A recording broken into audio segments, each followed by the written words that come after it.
एक राज्य में एक राजा और एक रानी रहते थे, जिनकी 4 संतानें थी, 2 लड़के और 2 लड़की। एक लड़की का नाम पूर्णिमा तथा दूसरी लड़की का नाम अमावस्या था।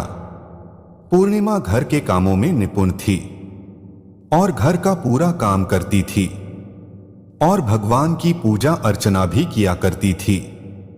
इसके अतिरिक्त वह गौ माता की सेवा भी किया करती थी। और उसकी दूसरी बहन अमावस्या ना ही घर का कोई काम करती थी, ना ही भगवान की पूजा अर्चना करती थी और ना ही गौ माता की सेवा करती थी। पूर्णिमा सर्वगुण संपन्न थी। फिर भी राजा और रानी अपने दोनों बेटों तथा पुत्री अमावस्या को ही प्यार किया करते थे और वह पूर्णिमा से प्यार नहीं करते थे, उसके साथ भेदभाव करते थे। राजा के 4 पुत्र और पुत्री धीरे धीरे बड़े हो रहे थे। जब वे बड़े हो गए, राजा ने अपने दोनों पुत्रों का विवाह योग्य कन्याओं के साथ करा दिया। इसके बाद रानी ने राजा से कहा कि अब दोनों पुत्री विवाह के योग्य हो गई है और इन दोनों का विवाह भी करा दो। लेकिन पुत्री अमावस्या का विवाह किसी बड़े खानदान में कराना और पूर्णिमा का विवाह किसी गरीब परिवार में कराना, क्योंकि पूर्णिमा को केवल भगवान की पूजा पाठ करना ही पसंद है और गाय की सेवा करना पसंद है। अब रानी ने राजा को दोनों पुत्रियों का रिश्ता तय करने के लिए भेज दिया। राजा ने अपने पड़ोसी राज्य में जाकर वहां के राजा के पुत्र से अमावस्या का रिश्ता तय कर दिया और वहीं पास के गांव में जाकर एक गरीब परिवार के लड़के से पुत्री पूर्णिमा का रिश्ता भी तय कर दिया। यह सारी बात जाकर राजा ने अपनी रानी से बताया तो रानी यह सोचने लगी कि अब देखते हैं कि भगवान इसकी मदद कैसे करते हैं। यह बहुत ही पूजा पाठ करती है और भगवान में मगन रहती है। पूर्णिमा का भाई और उसकी भाभी पूर्णिमा से बहुत प्यार करते हैं, क्योंकि पूर्णिमा उनके घर के कामों में उनका साथ देती है और कामों में उनका हाथ बताती है। और यही उनकी दूसरी बहन अमावस्या उन पर अपना रोक जमाती है और घर का कोई कार्य नहीं करती। कुछ समय बीत जाने के बाद दोनों पुत्रियों का विवाह हो जाता है। राजा और रानी की विवाह के बाद अपनी दोनों पुत्रियों को विदाई देते हैं। विदाई देते समय राजा और रानी पुत्री अमावस्या को बहुत सारा धन और दौलत देकर विदा करते हैं और पूर्णिमा को भी कुछ भी नहीं देते, खाली हाथ अपने घर से विदा करते हैं। इसके बाद दोनों बहनें अपने अपने ससुराल को चली जाती हैं। कुछ दिन बीत जाते हैं और एक दिन अमावस्या अपने घर पर शिव जी की कथा रखती है, जिसमें वह सभी गांव वाले को निमंत्रण देती है और अपनी बहन पूर्णिमा को नहीं बुलाती। जब गांव की सभी औरतें अमावस्या के यहाँ जाती है तो यहाँ सब दृश्य पूर्णिमा अपने घर के दरवाजे के बाहर बैठकर देख रही होती है। तब वहां से गुजर रही औरतें पूर्णिमा से कहते हैं कि तुम्हारी बहन के यहाँ शिव जी की कथा रखी है, क्या तुम नहीं चलोगी? पूर्णिमा ने कहा, मुझे निमंत्रण नहीं आया है, मैं नहीं जा सकती। सभी गांव की औरतों ने पूर्णिमा से कहा, बुलाया नहीं तो क्या हुआ, भगवान शिव की कथा है, तुम हमारे साथ चलो। गांव की सभी औरतों की बात मानकर पूर्णिमा भी उनके साथ भगवान शिव की कथा में अमावस्या के घर चली जाती है। जब अमावस्या की नजर पूर्णिमा पर पड़ती है तो वहां कहती है कि तुम यहाँ कैसे चली आई, मैंने तो तुम्हें बुलाया नहीं था। खैर कोई बात नहीं, अब तुम आ ही गई हो तो चुपचाप बैठी रहना। और यह कहते हुए अमावस्या में पूर्णिमा की गरीबी का भी मजाक उड़ाया। पूर्णिमा की आंखों में आंसू आ गए और रोते रोते मन ही मन में पूर्णिमा भगवान शिव से विनती करती है, हे भगवान, क्या पूजा पाठ करना गलत है? गौ माता की सेवा करना गलत है? आखिर मेरी गलती क्या है? आप मुझ पर अपनी कृपा दृष्टि कब बनाएंगे? पूर्णिमा बार बार भगवान शिव से यही कहती रहती। इतने में शिव कथा पूरी हो जाती है और अमावस्या भगवान का प्रसाद बांटने लगती है। वह सभी लोगों को प्रसाद देती है। लेकिन पूर्णिमा को वहां प्रसाद नहीं देती। पूर्णिमा बिना प्रसाद के ही अपने घर लौट जाती है। रास्ते में वह यहाँ सोचते हुए चलती है कि यदि बच्चे उससे कथा का प्रसाद मांगेंगे तो वह उन्हें क्या जवाब देगी। उसने सोचा था कि वह अपने मायके, अपने भाई और भौजाई के यहाँ जाएगी और वहां जाते हुए वहां बच्चों के लिए कुछ लेकर जाएगी। ऐसा सोचते हुए वहां अपने घर वापस लौट आई। घर वापस लौटकर आने के बाद वह अपने पति और बच्चों से कहती है कि वह अपने मायके जा रही है। पति ने कहा ठीक है और कुछ समय के बाद पूर्णिमा अपने मायके के लिए रवाना हो गई। चलते चलते रास्ते में एक चबूतरा आया जिस पर तुलसी का पौधा लगा था। उस चौधरी पर एक बूढ़ी अम्मा बैठी हुई थी। वह कोई और नहीं, साक्षात तुलसी माँ थी। उस बूढ़ी माता ने पूर्णिमा से कहा, बिटिया तुम कौन हो और कहाँ जा रही हो। पूर्णिमा अपना परिचय देती है। परिचय देने के बाद बूढ़ी औरत ने पूर्णिमा से कहा कि यहाँ तुलसी का पौधा सूख रहा है, इसमें थोड़ा सा पानी डाल दो और इस चबूतरे की साफ सफाई कर दो जिससे मुझे थोड़ी ठंडक मिलेगी। पूर्णिमा ने कहा कि ठीक है माँ, मैं तुलसी में पानी डाल देती हूँ और यहाँ की साफ सफाई भी कर देती हूँ।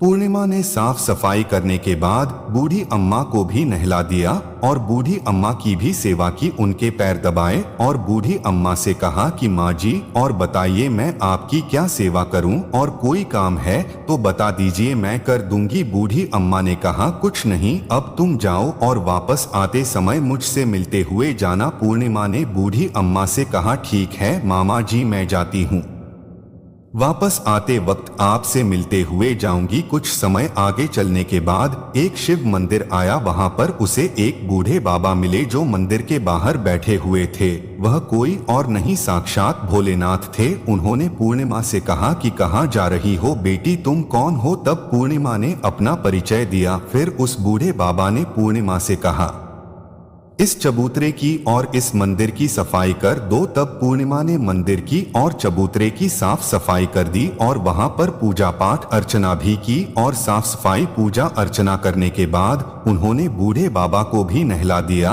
और उनसे कहा कि बाबा और कोई काम हो तो बताइए। तब बूढ़े बाबा ने कहा नहीं बेटी, अब तुम जाओ और वापस आते वक्त मुझसे मिलते हुए जाना। पूर्णिमा ने कहा ठीक है बाबा, मैं जाती हूँ, वापस आते हुए आपसे मिलते हुए जाऊंगी। आगे चलते चलते कुछ दूर चलने के बाद पूर्णिमा को एक काली जी का मंदिर दिखा। वहां भी एक बूढ़ी अम्मा चबूतरे पर बैठी हुई थी। उस बूढ़ी औरत ने भी पूर्णिमा से कहा कि बेटी तुम कौन हो, कहाँ जा रही हो। तब पूर्णिमा ने उस बूढ़ी औरत को भी अपना परिचय दिया। बूढ़ी औरत ने पूर्णिमा से कहा कि यहाँ पर सभी पूजा पाठ करने के लिए आते हैं लेकिन मंदिर की साफ सफाई करने के लिए कोई नहीं आता, इसीलिए तुम मंदिर की और चबूतरे की साफ सफाई कर दो। पूर्णिमा ने कहा ठीक है माताजी, और पूर्णिमा मंदिर की और चबूतरे की साफ सफाई कर देती है और पूजा पाठ भी करती है और माताजी का श्रृंगार कर देती है और उस बूढ़ी अम्मा को भी नहला देती है और बूढ़ी अम्मा के पैर दबाती है और कहती है कि सभी काम हो गया है माँ जी, और कोई काम हो तो बताइए। बूढ़ी अम्मा कहती है कि नहीं बेटी, अब तुम जाओ लेकिन वापस आते वक्त मुझसे मिलते हुए जाना। पूर्णिमा कहती है ठीक है और वह आगे चली जाती है। आगे चलते चलते एक नदी आती है। वहां पर भी एक बूढ़ी अम्मा बैठी रहती है और वहां कहती है कि बेटी तुम कौन हो और कहां से आई हो। उसे भी पूर्णिमा अपना परिचय देती है। बूढ़ी औरत पूर्णिमा से कहती है कि नदी पर स्नान करने तो यहाँ पर सब आते हैं लेकिन यहाँ की साफ सफाई कोई नहीं करता, इसलिए तुम इस किनारे पर साफ सफाई कर दो। पूर्णिमा कहती है ठीक है माजी, और वहां की साफ सफाई कर देती है और उस बूढ़ी अम्मा के पैर दबा दी है और कहती है माँ जी और कोई काम हो तो बताइए। बूढ़ी औरत कहती है कि कुछ नहीं बेटी, तुम जाओ लेकिन वापस आते वक्त मुझसे मिलते हुए जाना। और वहां नाव में बैठकर नदी के दूसरे किनारे पहुंच जाती है और वहां अपने मायके के घर पहुंच जाती है। वहां पर पूर्णिमा के भाई और भाभी उसे देखकर बहुत खुश हो जाते हैं और वे पूर्णिमा की बहुत खातिरदारी करते हैं और उससे बहुत सारी बातें करते हैं और कहते हैं कि बच्चों को भी साथ में लेकर आती तो बहुत अच्छा होता। अब कुछ समय के बाद पूर्णिमा ने वापस अपने ससुराल जाने को कहा तो उसकी भाभी ने उसके लिए एक साड़ी दी और खेलों में बच्चों के लिए कपड़े और खाने पीने की कुछ चीजें रख दी और कहा कि तुम बहुत दिनों के बाद आती हो। और पूर्णिमा की भाभी ने यह थैला पूर्णिमा के हाथ में दे दिया और कहा कि जाओ और जल्दी वापस आना। इसके बाद पूर्णिमा वहां से अपने ससुराल के लिए रवाना हो गई और उसी की नदी के किनारे पहुंची और नाव में बैठकर दूसरे किनारे पर उतर गई। वहां पर उतरने के बाद वहां पर उसे वही बूढ़ी अम्मा मिली जो साक्षात गंगा मैया थी। उस बूढ़ी अम्मा ने पूर्णिमा को एक फैला दिया और कहा कि इसे तुम अपने घर जाकर ही खोलना। अब पूर्णिमा के पास बहुत पहले हो गए थे। उन्हें लेकर पूर्णिमा वहां से रवाना हुई। आगे कुछ दूर चलने पर काली माँ का मंदिर आया। वहां पर काली माँ बूढ़ी माँ के रूप में विराजमान थी। उसने कहा, आ गई बेटी पूर्णिमा। पूर्णिमा ने कहा, हाँ माजी मैं आ गई। तो काली माँ ने उसे एक फैला दिया और कहा, तुम यहाँ थैला अपने घर जाकर खोलना। अब पूर्णिमा के पास 3 थैले हो गए थे। तीनों थैली लेकर पूर्णिमा आगे बढ़ी। कुछ दूर जाने पर शिव जी का मंदिर आया जहां बूढ़े बाबा के रूप में शिव जी स्वयं विराजमान थे। बूढ़े बाबा ने कहा, पूर्णिमा तुम वापस आ गई। पूर्णिमा ने कहा, हाँ बाबा मैं वापस आ गई। बूढ़े बाबा ने भी पूर्णिमा को एक फैला दिया और कहा कि यह थैला तुम घर जाकर ही खोलना। पूर्णिमा ने कहा, ठीक है बाबा। अब पूर्णिमा के पास 4 थैले हो गए थे। अब पूर्णिमा 4 थैले पहले को अब कैसे ले जाती। उसने एक पुरानी साड़ी निकाली और उन सभी खेलों का एक गड्ढा बना लिया और सर पर रखकर वहां से रवाना हो गई। कुछ दूर जाने के बाद उसे तुलसी माँ बूढ़ी औरत के रूप में मिलती है और कहती है, पूर्णिमा तुम आ गई। पूर्णिमा कहती है, हाँ माजी में आ गई। वह बूढ़ी औरत भी उसे एक थैला देती है और कहती है कि यह थैला तू अपने घर जाकर ही खोलना। पूर्णिमा कहती है, ठीक है माजी। अब पूर्णिमा के पास 5 थैले हो गए थे। पूर्णिमा वहां से रवाना हुई तो वापस अपने घर पहुंच गई। पूर्णिमा ने बच्चे को नीचे रखा और सबसे पहले अपने मायके का थैले खोल कर देखने लगी। उसमें बच्चों के लिए अच्छे अच्छे कपड़े और खाने पीने की चीजें थी और उसने कुछ गहने भी थे। पूर्णिमा ने कपड़े अपने बच्चों को दे दिए और खाने पीने की चीजें भी बच्चों को दे दी। बच्चे यह सब पाकर बहुत खुश थे। आप पूर्णिमा ने दूसरा फैला खोला जो उसे गंगा मैया ने दिया था। उसमें ढेर सारे हीरे जवाहरात सोना चांदी आदि था। इसके बाद अब पूर्णिमा ने तीसरा थैला खोला जो उसे काली माँ ने दिया था। उसमें बहुत सारा सोना सिंगार का सामान भरा हुआ था। इसके बाद पूर्णिमा ने चौथा थैला खोला जो उसे भगवान शिव ने दिया हुआ था। उसमें बहुत सारा धन संपत्ति भरा हुआ था और बहुत सारी खुशियां भरी हुई थी। इसके बाद अब पूर्णिमा ने 5वां थैला खोला जो उसे तुलसी माँ ने दिया था। उसमें चावल दाल और 7 प्रकार की खाने की चीजों से भरा हुआ था। अब पूर्णिमा के घर में किसी भी चीज की कमी नहीं थी। उसका घर धनधान्य से भरा हुआ था और परिपूर्ण था। अब पूर्णिमा और उसका परिवार सुख में जीवन व्यतीत करने लगा। अब पूर्णिमा के मन में विचार आया कि क्यों ना शिव जी की कथा कराई जाए और शिव जी की कथा में एक कार्यक्रम रखा। पूर्णिमा ने गांव के सभी लोगों को निमंत्रण दिया और घर घर जाकर सभी लोगों को बुलाया। पूर्णिमा अपनी बहन अमावस्या के घर भी गई और अमावस्या को भी शिव जी की कथा के लिए उसने अपने घर पर बुलाया। जब अमावस्या पूर्णिमा के घर शिव जी की कथा में आई तो उसने देखा कि पूर्णिमा के घर में किसी भी चीज की कोई कमी नहीं है। इतना सारा धन दौलत देखकर अमावस्या आश्चर्यचकित हो गई। उसने पूर्णिमा से कहा कि तुम्हारे घर में इतनी धन और दौलत कहाँ से आई। पूर्णिमा ने कहा, देखो बहन, तुमने शिव जी की कथा में मुझे नहीं बुलाया था, फिर भी मैं चली आई और तुमने मुझे प्रसाद तक नहीं दिया और मेरी गरीबी का मजाक भी उड़ाया। उसके बाद मैं अपने घर आ गई और घर आते हुए मन ही मन में सोच रही थी कि अपने मायके जाऊंगी और मैं अपने मायके चली गई और जो कुछ घटना इस बीच हुई वह सभी घटना अपनी बहन अमावस्या को बताती है। तो अमावस्या कहती है कि तुम भी मुझे प्रसाद मत दो और मुझे डांट लो। लेकिन पूर्णिमा ने कहा कि यह तो भगवान का प्रसाद है, मैं तो सबको दूंगी और तुम्हें भी दूंगी। फिर भी अमावस्या ने प्रसाद नहीं लिया और वह सीधे अपने घर चली गई। घर जाकर अपने बच्चों से कहकर वहां अपने मायके जाने के लिए तैयार हो गई और मायके के लिए निकल गई। उसे भी रास्ते में चलते चलते तुलसी माँ मिली, जो चबूतरे पर बूढ़ी माँ के रूप में बैठी हुई थी। बूढ़ी माँ ने अमावस्या से कहा कि बेटी कौन हो तुम और कहाँ जा रही है।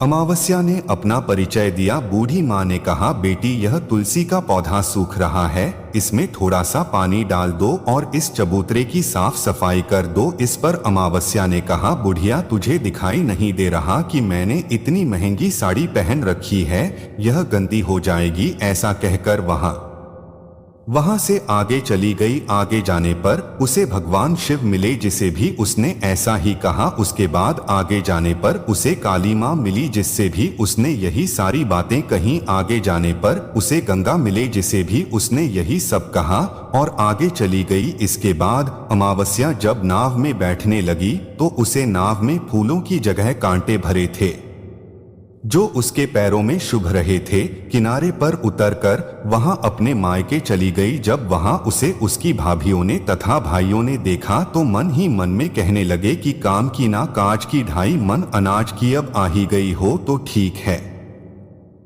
पूर्णिमा तो हमारे कामों में हाथ बताती थी, यह कोई काम करेगी तो नहीं। अब उन्होंने खाना बनाया और खा पीकर सभी सो गए। अमावस्या जब सुबह उठी और अपनी भाभियों से कहा कि मैं अपने ससुराल जा रही हूँ। उन्होंने कहा कि ठीक है जाओ। अमावस्या बोली, पूर्णिमा को तो तुमने एक फैला दिया था और मुझे कुछ नहीं दोगे क्या भाई? और भाभी ने कहा कि तुम घर जाओ, थैले तुम्हारे घर पहुँच जाएगा। फिर अमावस्या वहाँ से निकल गई और नदी के किनारे पर पहुँची। वहाँ गंगा मैया बूढ़ी औरत का रूप धारण करके बैठी हुई थी। बूढ़ी माँ ने कहा, आ गई बेटी? तो उसने कहा, हाँ मैं आ गई। अमावस्या ने कहा, तुमने पूर्णिमा को एक फैला दिया था और मुझे नहीं दोगी क्या? बूढ़ी अम्मा ने कहा, तुम घर जाओ, थैले तुम्हारे घर पहुंच जाएगा। इसके बाद आगे जाने पर उसे काली मैया मिली, जिसने भी अमावस्या को यही कहा। इसके बाद आगे जाने पर उसे शिव भगवान मिले, जिन्होंने भी अमावस्या से यही कहा। इसके बाद आगे जाने पर उसे तुलसी माँ मिली और उसने भी अमावस्या से यही कहा, तुम घर जाओ, थैले तुम्हारे घर पहुंच जाएगा। अमावस्या अपने घर पहुंच गई है। आंगन में ने देखा तो वहां पर 5 थैले पड़े हुए थे। अमावस्या ने मन ही मन सोचा कि अब तो मेरे पास बहुत सारी धन और दौलत आ जाएगी। जल्दी जल्दी उसमें सभी थैले को खोला। किसी में मिट्टी थे तो किसी ने पत्थर, किसी में कंकर और किसी में कोयला। उसे मायके से भी कुछ नहीं मिला था। इन थैले में कुछ भी नहीं था। अमावस्या दौड़ती हुई पूर्णिमा के घर गई और कहती है कि तुम्हें तो इतना सब कुछ मिला, मुझे तो कुछ नहीं मिला, आखिर क्यों? तो पूर्णिमा कहती है कि जब मैं अपने मायके जाती हूँ तो अपनी भाभियों के साथ उनके कामों में हाथ बताती हूँ, उनके साथ मिलकर काम करती हूँ, लेकिन तुम ऐसा कुछ नहीं करती, उनकी इज्जत भी नहीं करती, इसीलिए वह तुम्हें भला क्या देंगे? इसके बाद तुमने गंगा मैया को ठुकरा दिया और काली माँ को भी ठुकरा दिया और भगवान शिव को भी तुमने ठुकरा दिया, इसलिए उन्होंने भी तुम्हें कुछ नहीं दिया। अमावस्या कहती है कि बहन तुम मुझे माफ कर दो, मैंने तुम पर हमेशा अत्याचार किया है, मुझे कुछ नहीं मिला तो कोई बात नहीं, मैं भी भगवान की भक्ति करूंगी और सब कुछ प्राप्त कर लूंगी, मुझे इन सब चीजों का रहस्य बताओ। तो पूर्णिमा ने कहा कि तुम 3 सूत्र का ज्ञान ले लो और उसकी कथा करना। पहले सूत्र में दया मांगना और दूसरे सूत्र में कथा मांगना और तीसरे सूत्र में 108 बार ओम नमः शिवाय का जाप करना। बहन भगवान ने यह सूत्र दिए हैं, इनको अपने हृदय में बसा लेना। मैंने भी यह 3 सूत्र अपने जीवन में अपनाए थे और सच्चे मन से भगवान की भक्ति पूजा पाठ की थी। फिर भगवान ने मुझे यह सब कुछ दिया और तुम्हारे पास जो कुछ था वह भी सब खत्म हो गया। इसके बाद अमावस्या अपने घर गई और भगवान की पूजा पाठ करने लगी। भगवान शिव से उसने माफी मांगी और गौ माता की सेवा भी की और दूसरों की मदद भी करने लगी। दोस्तों वीडियो कैसी लगी कमेंट में जरूर बताएं, साथ ही वीडियो को लाइक शेयर जरूर करें। अगर चैनल पर नए हो तो चैनल को सब्सक्राइब जरूर करें।